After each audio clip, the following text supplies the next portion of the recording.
Nick Cage is just the everyday, ordinary guy on the mission from hell. And what I like about him as a character, he's got this quirky side to him. He's a guy who collects old Beatle LPs, all right? He doesn't swear. He's not your typical heroic stud. I had such an interesting day today.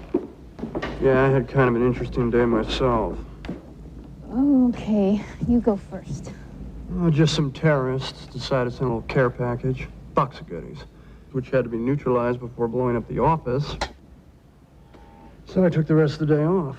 Glass of wine, little guitar, just relaxing. Wow. I mean it, honey. The world is being FedExed to hell on a handcart. I really believe that anyone who's even thinking about having a child in this world is coldly considering an act of cruelty. I know, I'm rambling, I'm complaining, I'm sorry. What's your news, baby? I'm pregnant. I'm sorry? I'm pregnant. I knew that I had been wanting to work with Jerry Bruckheimer. I liked his unique twist on large-scale movies. And I had also been toying with the notion of portraying an action hero as a human being, as a sensitive kind of fellow. And this was an opportunity to do that. The power of this chemical is way beyond anything you can imagine. An ecological disaster, sir. Plus, the devices themselves are complicated. That's why you're coming with us. I am? You're the expert. What's your problem? You mean I'm going out there, under the water? Well, earlier today you wanted a gun. Now you're getting a gun and a wetsuit. Have you ever been in a combat situation? Define combat, sir. Chat? An incursion underwater to retake an impregnable fortress held by an elite team of U.S. Marines in possession of 81 hostages and 15 guided rockets armed with VX poison gas.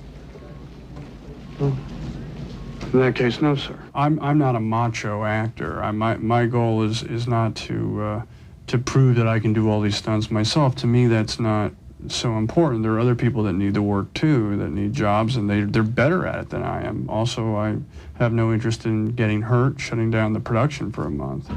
Freeze, mister! Oh, man! Help! Drop the gun, or I drop your boss. You will not. Ah! It's getting very heavy. Pull him up. Please don't. Help! It's hard work. I mean, he really gets his hands dirty, gets right in there, and he's in the trenches with all the rest of us. Hiya. I'm an agent with the FBI. I'm Stanley Goodspeed. But of course you are. A great star, a great actor, you know, who's completely straightforward, you know, and expects people to be straightforward with him. And as long as you are, there's no problems. You know, he's very serious about the work, and so am I, and I thoroughly enjoyed working with him. You sure you're ready for this? I'll do my best. Your best? Losers always whine about their best. Yeah. He's somebody I've admired, and I looked forward to the opportunity to question him. I had hoped he would be willing to give me advice about things, and mostly he just confirmed my beliefs that I already had, but coming from him, they had a weight to them that was like an affirmation, and it was good advice. Okay, FBI, freeze, sucker! I'll fire. No, you won't. Throw down. You're not the sort. Let's find out. I could. You know. Besides, your safety's on. Goodspeed, have you resolved the situation? Not yet. He's got all the guns now, sir. You're right. I don't use guns and I don't kick down doors. This is what I do. I haven't got my glasses. What it says is chemical weapons specialist. That's right. I got a lunatic up there, man. With 15 missiles armed with some really funky stuff. Not my woman. could have told my daughter. It was classified. Look, I'm in the same situation. I got my girlfriend in the city with a baby on the way. Look, I can defuse the rockets. I really can. But I'm gonna need your help. I'm gonna need it right now.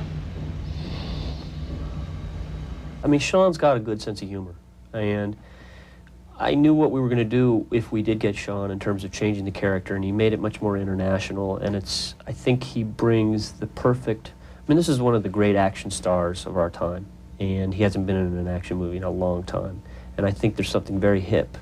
You know, there's a big resurgence of Bond, and, you know, this guy comes back with a vengeance.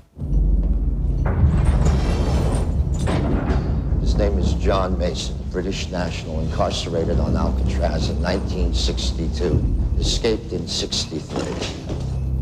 There's no identity in the United States or Great Britain. He does not exist.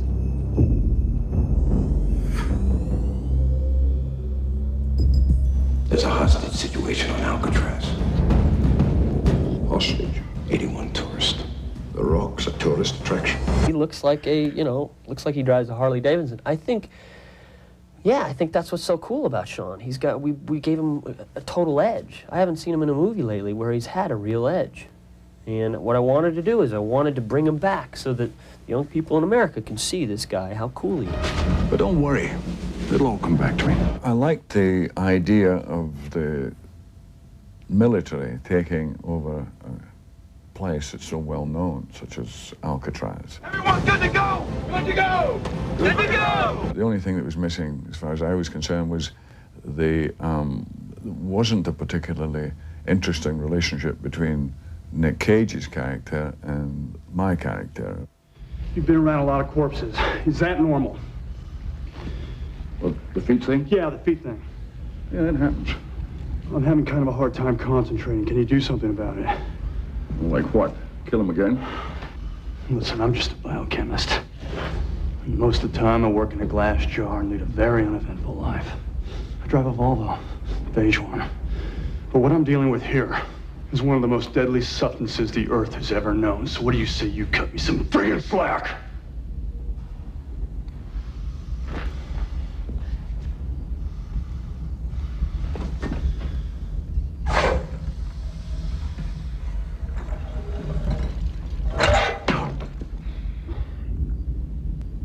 Really elegant string of pearls configuration. Unfortunately, incredibly unstable. What exactly does this stuff do? If the rocket renders it aerosol, it can take out the entire city of people. Really? And what happens if you drop one? Happily, it'll just wipe out you and me. How? It's a cholinesterase inhibitor. Stops the brain from sending nerve messages down the spinal cord within 30 seconds. Any epidermal exposure or inhalation, and you'll know. Twinge at the small of your back as the poison seizes your nervous system. Do not move that! The whole thing has, I think, it's a high roller aspect about it. And so they have to, I think, go more than they would probably financially want to go in terms of exploitation for the movie, and go further in terms of ideas for the movie to exploit it. And everybody catches that sort of thing. You stand by the door until I open I'd like to know how you plan on accomplishing that. it. Through here.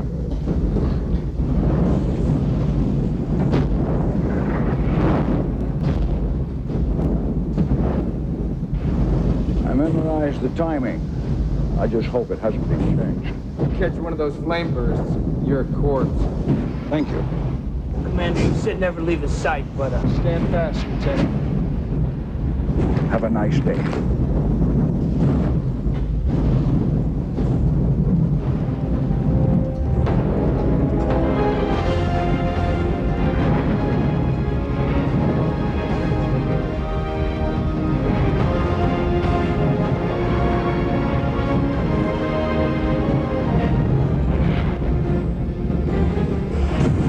where'd you dig up this guy? That's press. Well, I think he's a man of honor in spite of himself in this one. I'm never quite sure what the audience really want. you know. I'm too old for this. I want to entertain me. So when we look at the rough cuts on the film and we sit there and we say, well, that gets boring. I don't want to see that. Get that out of here. You know, we're not clear here. We have to reshoot this. We have to do that. So it's a constant reforming of the picture. And if you have enough time and you have a good screenplay and you have good actors, you can kind of form it into something that you're satisfied with.